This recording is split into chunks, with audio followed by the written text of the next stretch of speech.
जादुई तोता। एक छोटे से गांव में एक गरीब परिवार रहता था।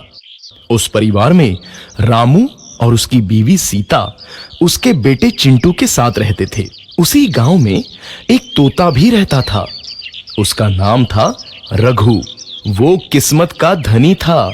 जहां भी जाता वहां किसी भी चीज की कमी नहीं पड़ती थी।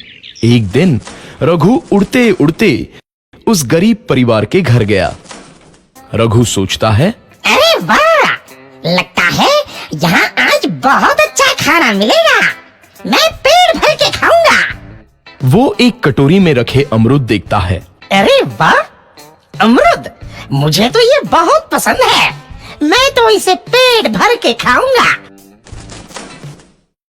रघु तोता अमरूद खाने ही लगता है। तभी सीता रघु को अमरूद खाते देखती है तो गुस्सा हो जाती है और उसे वहां से भगा देती है।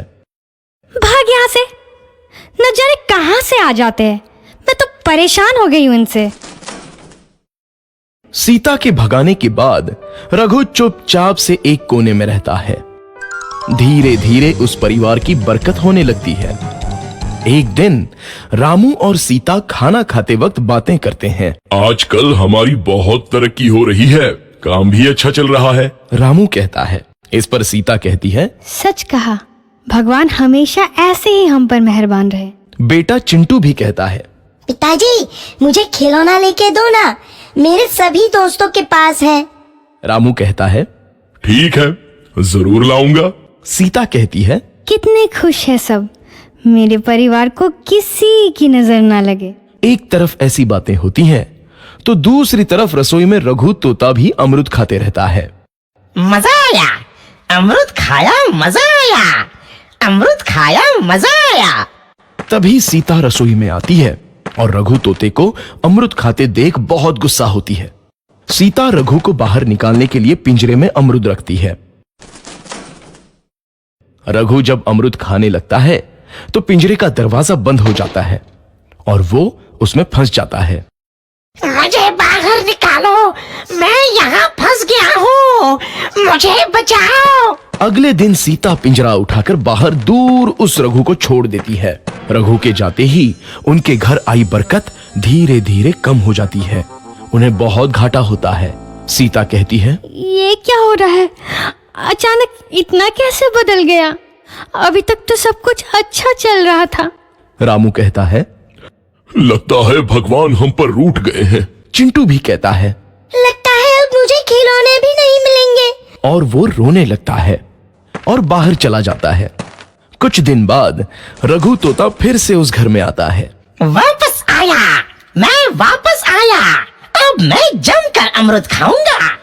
रघु सीधा रसोई घर में चला जाता है और अमरूद खाने लगता है।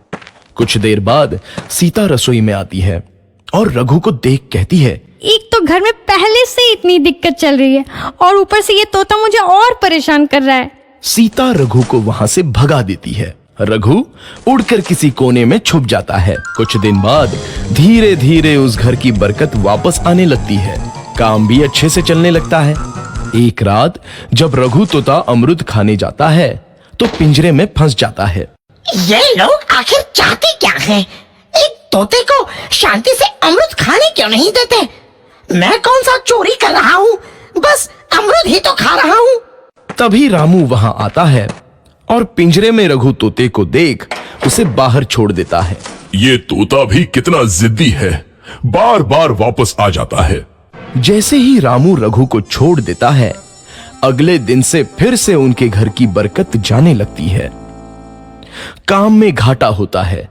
किसी को समझ नहीं आ रहा था कि ऐसा क्यों हो रहा है। रघु तोता घर आता है तो अचानक बरकत आती है और जब रघु तोता को बाहर निकालते हैं तो बरकत चली जाती है। एक दिन सीता रघु तोते के घर आने और बाहर जाने की स्थिति पर नजर रखती है। ये तोता जब भी घर आता है तो घर में बरकत आती है और जैसे ही ये घर से बाहर जाता है तो उसी के साथ बरकत भी चली जाती है। कहीं ये जादुई तोता तो नहीं है? अगली बार जब ये तोता घर आएगा तो मैं इसे कहीं नहीं जाने दूंगी। सीता रघु का बहुत इंतजार करती है लेकिन रघु तोता दोबारा उस घर में कभी नहीं आता।